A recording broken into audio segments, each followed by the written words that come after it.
자, 오늘 저와 여러분들이 함께 나누실 말씀은 누가복음 10장 25절서부터 37절까지 말씀입니다. 누가복음 10장 25절서부터 37절까지 말씀입니다. 하나님의 말씀을 우리말 성경으로 한 목소리로 같이 읽으시겠습니다.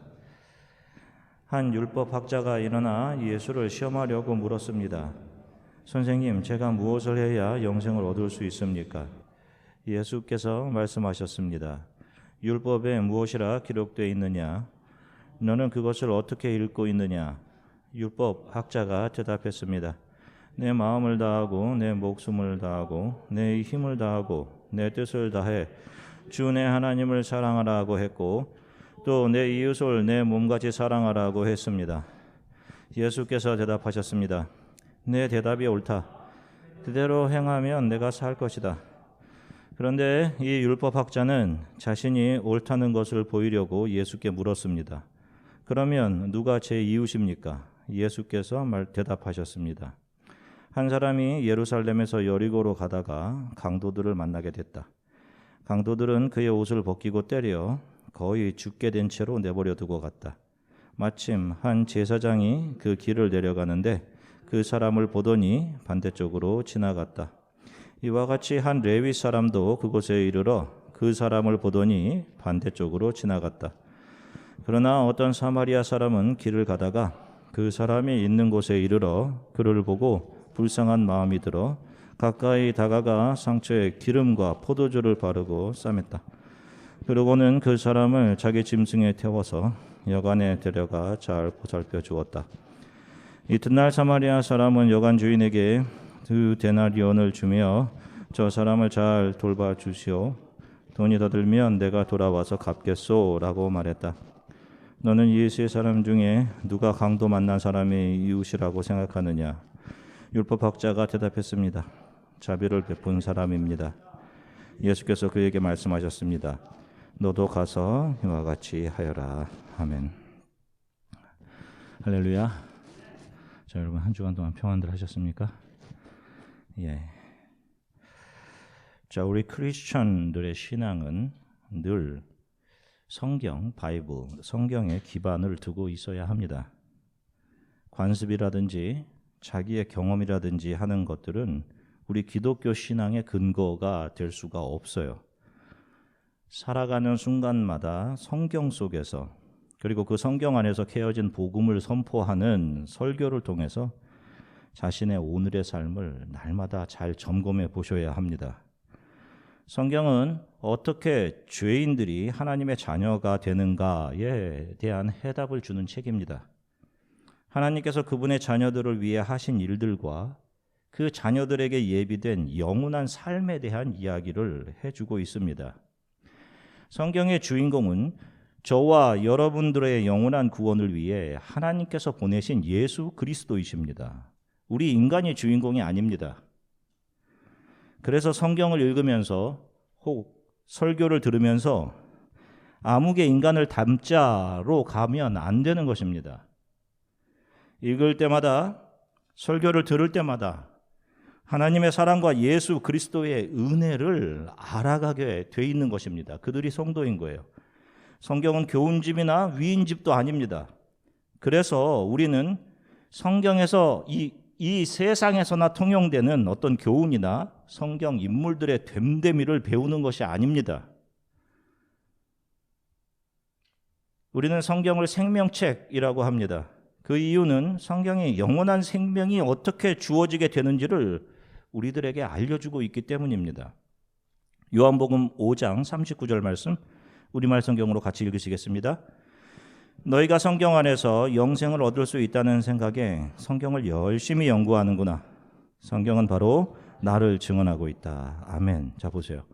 성경은 우리가 어떻게 영원한 생명을 얻게 되는지를 알려주는 책이고 그 영생을 위해 이렇게 가망 없는 어린아이와 같은 저와 여러분들을 위해 예수께서 어떤 일을 하셨는지를 증거하고 있는 것입니다.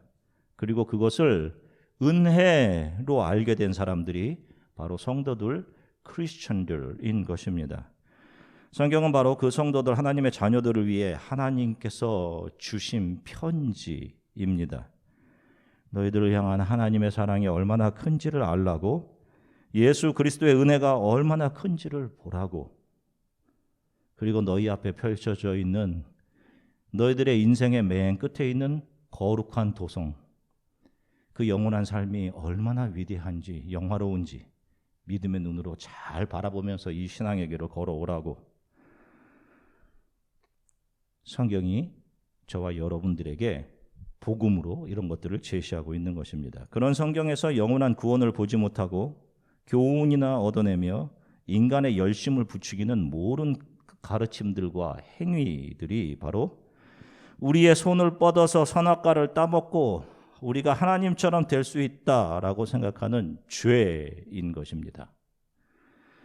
세상에 속한 사람들은 성경을 수십 번, 수백 번 읽어도 그 안에서 우리도 할 수 있으니 잘 해보자 라는 인간의 가능성을 배우게 될 것이고, 하나님의 자녀들은 자신의 죄, 자신의 불가능함과 그런 자신을 향한 하나님의 사랑과 예수 그리스도의 은혜를 배우게 되는 것입니다. 자, 오늘은 우리가 익히 잘 알고 있는 선한 사마리아인의 비유입니다. 자, 이 비유는 많은 분들이 선한 사마리아인처럼 우리도 이웃에게 선을 행하는 그런 삶을 살자고 이웃에 대한 우리들의 의지를 다지는, 이웃사랑의 의지를 다지는 그런 비유로 생각해 왔습니다. 우리도 선한 사마리아인처럼 우리 모든 정성을 다해서 어려움에 처한 이웃들을 돕고 사랑하자. 강도 만나 쓰러져 있는 사람을 보고도 못 본 채하고 지나쳐버린 제사장이나 레위인같이 솥과 겉이 다른 그런 사람이 되지 말자. 이런 교훈들로 여러분 많이 들어오셨을 겁니다. 그러나 이 비유를 잘 살펴보시면 오히려 예수님은 이 비유를 통해 우리는 온전히 이웃을 사랑할 수 없는 사람이다라는 사실을 우리들에게 가르쳐주고 계심을 알 수 있습니다. 오늘의 비유는 스스로 자기가 율법을 잘 지키고 있다고 생각하던 한 율법 학자가 예수께 던진 한 질문에서 시작됩니다. 누가복음 10장 25절입니다. 같이 읽으시겠습니다. 한 율법학자가 일어나 예수를 시험하려고 물었습니다. 선생님, 제가 무엇을 해야 영생을 얻을 수 있습니까? 자, 보세요. 율법학자가 예수님께 찾아와 묻습니다. 제가 무엇을 해야 영생을 얻을 수 있습니까? 자, 모든 인간들이 가지는 질문이에요. 무엇을 해야 영원한 생명을 얻을 수 있겠습니까? 자, 그런데 이 사람의 질문은 순수한 의도가 아니라 예수를 시험하기 위한 그런 불순한 의도가 여기 숨어 있었습니다. 자신같이 율법을 잘 지키고 또 지금까지 참 많은 이웃들을 사랑해왔던 사람이 영원한 생명을 얻기 위해 또 어떤 다른 것들이 필요한지, 또 누구를 더 사랑해야 하는지를 예수가 어떻게 제시해 줄 수 있을 것인지, 바로 이것을 시험하기 위해 예수께 이런 질문을 하는 거죠. 바로 이 질문에 대한 답으로 사마리아인의 비유가 주어지고 있는 겁니다. 앞에 그림 보시면 여리고성에서 예루살렘으로 내려가는 길은 약 12마일 정도가 이루어져 있습니다. 그리고 이것은 아주 황량한 길이고 강도들이 자주 출몰하는 그런 곳이었어요. 저 여리고성은 제사장들과 레위인들이 거주하고 있던 곳이었기 때문에 예루살렘에서 진행되는 제사를 집례하기 위해서 예루살렘과 여리고성을 왕래하는 레위인과 제사장들이 많았습니다. 자, 그런데 오늘 본문 30절을 보시면 같이 읽으시겠습니다. 예수께서 대답하셨습니다. 한 사람이 예루살렘에서 여리고로 가다가 강도를 만나게 됐다. 강도들은 그의 옷을 벗기고 때려 거의 죽게 된 채로 내버려 두고 갔다. 자, 이 길로 한 사람이 예루살렘에서 여리고를 향해 가던 도중에 강도를 만납니다. 강도는 이 사람의 모든 것을 빼앗고 옷마저도 벗기고 때려서 거의 죽은 상태로 버리고 갔습니다. 자, 그때 누가 이 사람의 곁을 지나갑니까? 31절부터 32절 같이 읽겠습니다. 마침 한 제사장이 그 길을 지나 내려가다가 그 사람을 보고는 길 반대편으로 피해서 지나갔다. 어떤 레위인도 그곳에 와서 그 사람을 보고는 길 반대편으로 피해서 지나갔다. 보세요. 종교인들 중에 가장 높은 위치에서 하나님을 사랑하고 이웃을 사랑할 것을 가르치고 예배의 모범을 가르치고 시행하던 제사장과 레위인은 그것을 보고 그냥 지나쳤습니다. 그래서 이 비유를 읽는 사람은 이 비유에 나오는 이 제사장과 레위인을 향해서 비난을 쏟아내죠. 어떻게 이런 파렴치한 사람이 있을 수 있나? 그런데 잘 살펴보면 이들 제사장과 레위인은 율법에 기록된 대로 부정한 것을 만져서는 안 되는 사람이었습니다. 그 부정한 것 중에 대표적인 게 무엇이에요? 시체입니다. 죽은 시체. 자, 성경은 강도 만난 자가 어떤 상태에 있었다라고 얘기해요? 거반 죽은 상태. 레위인과 제사장은 만약에 그 자가 죽었다면 율법의 기준에 의해서 거기 손대면 안 되는 사람들이었습니다. 부정한 손으로 제사를 집례했다가는 제사 중에 하나님의 불에 의해 죽임을 당할 수도 있었던 그런 거죠. 율법의 규정에 의하면 그들이 지나갔다고 해서 그 어느 누구도 제사장과 레위인을 비난할 수 없는 겁니다. 오히려 율법을 잘 지켰다고 칭찬을 해야 되는 것이죠. 정확한 율법의 규례대로 자기가 해야 될 일을 한 사람들입니다. 부정한 손으로 성소에서 제사를 집례할 수 없는 것 같잖아요. 율법에 의하면. 그들은 옳게 행동한 것이죠. 이 제사장과 레위인들의 모습을 통해 예수께서 지금 의도적으로 보여주시고자 하시는 것은 율법을 통해서 절대로 죽은 사람을 살려낼 수 없다는 것을 보여주시는 겁니다. 율법은 사람을 살려낼 수 없다라는 거예요. 자, 그렇게 강도 만나 거반 죽어있는 사람에게 사마리아인이 다가옵니다. 자, 그런데 이곳은 사마리아 땅이 아니라 어떤 땅이죠? 유대 지역입니다. 전에도 설명했듯이 유대 지역에서 사마리아인들은 역사적인 이유로 유대인들에게 사람 취급을 받을 수 없었던 그런 사람들이죠. 이스라엘과 유대 사람들에게 미움을 받았던 사람들입니다. 소나 돼지, 개, 짐승 취급을 받았던 사람들이에요. 그런데 그 유대 땅, 또 제사를 집례하러 올라가는 그 제사장길 위에 사마리아인이 등장합니다. 어느 누구에게도 사랑받을 수 없는 사마리아 사람이 강도 만난 사람에게 다가옵니다. 그리고는 강도 만나서 거반 죽어있는 사람을 자신의 품에 안고 그 상처에 포도주와 기름을 붓습니다. 그리고 정성을 다해 그를 살려내죠. 자, 여러분들, 예수님이 말씀하시는 이 비유에 등장하는 사마리아인이 누구를 의미하는지 여러분 이제 희미하게나마 보여주시리라고 생각합니다. 요한복음 15장 25절 말씀 같이 읽으시겠습니다. 이렇게 된 것은 율법에 기록된 대로 그들이 이유 없이 나를 미워하였다라는 말씀이 성취되기 위해서이다. 보세요. 예수께서 이 땅에 오셔서 수많은 사람들을 긍휼히 여겨주시고 자신의 모든 것을 내어주시며 그들을 고쳐주시고 이적을 행하셔서 먹이기도 하시고 하셨습니다. 그런데 그것을 경험한 사람들이 예수님을 사랑했습니까? 배신하죠.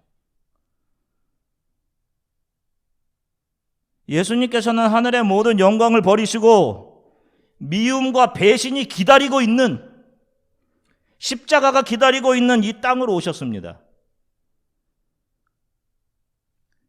자신을 비난하고 죽이려는 종교 지도자들의 미움과 호산나 주의 이름으로 오시는 이여라고 했던 그분을 환송했던 사람들이 변해서 저 예수를 십자가에 못 박으라, 저를 죽이고 살인자 바라바를 살려주라라는 배신과 증오를 발산했던 그 땅에서 3년 반을 가난하고 병들고 소외된 자들을 찾아다니셨고 그들에게 천국의 하나님 나라의 영광을 믿음으로 바라볼 수 있게 해주셨고 그들이 그 영원한 생명을 얻을 수 있도록 하나님의 자녀가 되는 길을 알려주셨습니다. 너희들은 나를 먹어야지 살 수 있어. 나를 먹어야지 영원히 살 수 있어. 그분이 겪으신 모욕과 배신과 침뱉음 당하심, 살을 파내는 채찍질과 십자가에서 못 박혀 죽으심은 바로 이 역사의 한 지점에서 사탄, 마귀라는 강도를 만나서 하나님을 향해 소경되고 하나님을 향해 거반 죽어있던 상태가 되었던 바로 저와 여러분들을 살리기 위해 그분께서 감당해내신 것들입니다. 율법의 뒤에 숨어서 자신들은 선을 행한다라고 이야기하면서 그렇게 선을 행하라고 가르치면서 거반 죽어있는 절대 사랑이 필요한 사람들을 거들떠보지도 못하는, 아니 그렇게 할 수 없는 그런 이기심과 자신을 합리화하고 자신의 유익 챙기기만 바쁘고 자신의 권위 지키기에만 바쁜, 그래서 진정한 사랑을 만들어낼 수 없는 레위인들과 제사장들이 득세하고 있는 이 세상 속으로 예수께서는 가장 가난한 자의 모습으로 오셨습니다. 그리고 모든 불이익을 감수해내시면서 이 강도 만난 사람, 저와 여러분들을 구해내시는 겁니다. 바로 이 예수 그리스도를 예수님은 사마리아인으로 그려내고 계신 거예요. 자, 이 비유를 마치시고 예수님께서 율법사에게 물으시죠. 오늘 보면 36절 같이 읽으시겠습니다. 너는 이 세 사람 중에 누가 강도 만난 사람의 이웃이라고 생각하느냐? 자, 처음에 질문으로 시작해서 질문으로 지금 마치고 있는데요. 자, 예수님께서 반문을 하고 있는 겁니다. 이 사람에게 다시 묻고 있죠. 이 사람이 처음 질문한 것에 대해. 자, 이것이 오늘 비유를 이해하는 굉장히 중요한 부분인데, 처음에 율법사가 예수님께 질문했던 내용이 어떤 내용이었습니까? 다음 슬라이드 보시면 누가 제 이웃입니까? 누가 나의 이웃입니까? 그런데 예수님께서는 다시 그에게 뭐라고 물으시죠? 누가 강도 만난 사람의 이웃이냐라고 물으십니다. 예수님의 질문을 보면 누가 나의 이웃입니까? 라고 했던 그 율법사가 누구로 대치되고 있어요? 예수님께서 누구로 대치시키고 있으세요? 강도 만난 사람. 그러면 이 비유에서 강도 만난 사람은 누구를 이야기하는 겁니까? 율법사. 지금 이 질문을 하고 있는. 내가 누구를 더 사랑해야 됩니까? 내가 어떻게 영생을 얻을 수 있습니까? 라고 하는 사람이에요. 지금까지 이 율법사는 자신이 행하는 선한 일을 통해서 영생을 얻을 수 있다라고 생각했어요. 그렇게 살아왔습니다. 열심을 내고 선한 일을 하려고. 또 자신보다 좀 선한 일을 못하게 하는 사람들을 보면 왜 그렇게 하지 못하느냐라고 하면서 정죄하기도 하면서 지금까지 내 이웃을 사랑하라는 율법을 잘 실천하며 살아왔어요. 그리고 예수님 앞에서도 이 사람이 그렇게 이야기를 하고 있죠. 자신이 지금까지 신앙생활을 잘 해왔습니다 라고 생각하면서 내가 영원한 생명을 얻기 위해 더 사랑해야 할 이웃이 도대체 누구입니까? 라고 예수님께 질문했습니다. 그런데 예수께서는 내가 누구를 더 사랑해야 합니까? 내 이웃이 누구입니까? 라고 묻는 율법사에게 너는 누구를 사랑할 수 있는 존재가 아니라 너는 지금 어떤 상태의 사람이다 라고 이야기하고 계신 거예요? 너는 지금 죽은 상태에 있는 사람이야. 너는 강도 만나 죽은 사람이야 지금. 너가 살았다고 생각하고 있고 그래서 살아서 종교생활 참 잘하고 있고 스스로 열심을 다해서 영생을 얻기 위해 선한 일을 열심히 하고 있는 줄 알고 있는데 너는 지금 어떤 상태냐면 죄와 허물로 너는 거반 죽은 상태야 라는 겁니다. 죽어있는 사람이 누구를 어떻게 사랑해요? 너는 너 스스로가 누군가를 사랑할 수 있는 존재가 아니라 너가 거반 죽어있는 사람이라는 깨달음이 너에게 먼저 필요한 거야. 이 말씀해 주시는 거예요. 자, 그 다음 슬라이드 보시면 그러면서 예수님께서 알려주시는 것이 영생이라는 것은 너가 무엇을 함을 통해서 내가 무엇을 해야 영생을 얻을 수 있습니까? 아니야. 너가 무엇을 함을 통해서 너가 열심을 내어서 선을 행하여서 성취해낼 수 있는 그런 것이 아니라 선한 사마리아인 바로 예수 그리스도께서 너에게 오셔서 너에게 포도주와 기름 바로 그분의 피와 성령을 주심을 통해 너를 살려내심을 통해서 영생이 주어지게 된다라는 사실을 선한 사마리아인의 비유를 통해서 알려주고 계신 겁니다. 저와 여러분들 성도, 크리스천은 자아의 죽음을 경험한 사람들입니다. 여러분. 세상에 대해 주고 거룩한 하나님 나라의 성도들로 다시 태어난 사람들이에요. 여러분, 이 세상은 여러분들에게 만족과 행복을 절대 주지 못합니다. 지난주에 살펴봤던 것처럼 여기까지 오라 하고 여러분들을 끌고 가고 하나님 나라에 눈멀게, 하나님 나라를 바라보지 못하게 계속 여러분들을 욕망으로 이끌어간 후 여러분들을 영원한 죽음으로 끌고 가는 거예요. 그 상태가 사탄에 의해 강도 만난 상태인 겁니다, 여러분.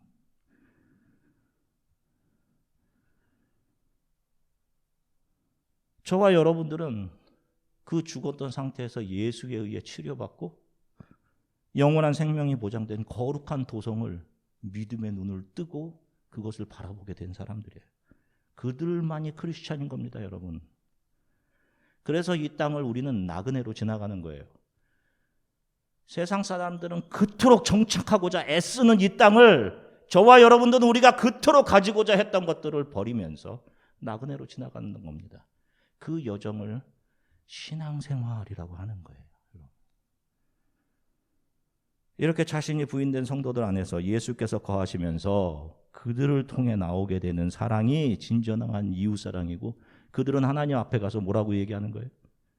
너가 이런 것을 했구나 라고 이야기하자 하나님께서 너가 이런 것을 했구나. 그들이 뭐라고 하는 겁니까? 제가 한 것은 아무것도 없습니다. 제가 한 것이 아무것도 없어요. 반대쪽에 있는 염소들은 뭐라고 해요? 내가 주를 위해 이런 것도 하고 이런 열심을 했는데요. 나는 너를 모른다 라고 하시죠.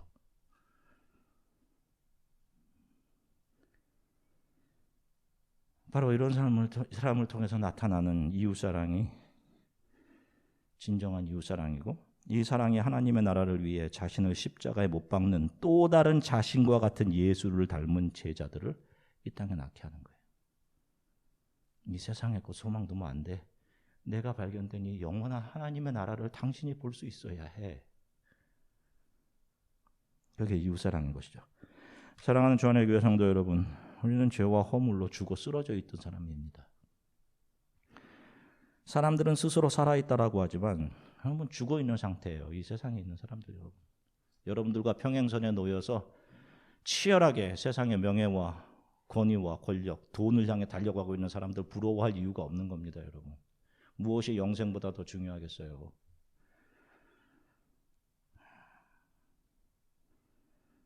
세상 사람들 선을 행할 능력도, 온전한 사랑을 행할 능력도 없는 겁니다. 늘 중심적이고 내중심적이고 내 유익과 만족이 우선이고 내 것 챙기기에 급해서 세상을 분주하게 살아가는 사람들이란 말이에요. 저와 여러분들도 생각해 보면 똑같죠. 저와 여러분들이 누가 조건 없이 이웃을 사랑할 수 있습니까, 여러분? 조건 없이 이웃을 사랑할 수 있으세요, 여러분? 무슨 이웃을 사랑할 능력이 있어요? 수십 년을 교회 다니는데도 자기와 생각을 달리하고 자기를 조금 미워한다고 자기 가십하고 하는 사람들을 용서 못하는데 보고 인사도 하지 않고 눈 피해서 지나가고, 그렇게 자기를 부인하고 이웃을 사랑하라고 하는 수많은 설교를 들었어도 늘 내가 옳고 다른 사람은 틀리다라고 자기 주장하고 자기한테 서운해하는 사람, 여러분들 마음의 미움의 대상으로 문득문득 이렇게 올라오지 않으세요? 정말 부끄럽지만 목사인 저도 그렇단 말입니다. 누구를 조건 없이 사랑할 수 있는 능력이 어디 있어요, 여러분? 우리에게. 저와 여러분들은 누구를 사랑하기 위한 존재들이 아니에요. 우리들은 이 죄와 사망에서 건져내어져서 예수 그리스도의 치유와 사랑과 은혜를 알고 그 사랑을 받아서 예수 앞에서 깨어져야 하는 존재들인 겁니다. 그 사랑을 배워가는 거예요, 여러분. 은혜와 사랑. 이렇게 큰 은혜가 나에게 주어졌구나. 오늘 이 예수님의 말씀을 통해 나를 위해 이 땅에 오신 예수 그리스도의 은혜가 얼마나 큰지, 내가 강도 만난 자였구나. 그런 나를 향한 하나님의 은혜에 감격하신다면 여러분들은 예수 그리스도에 의해 다시 살아난 하나님의 자녀가 분명한 겁니다.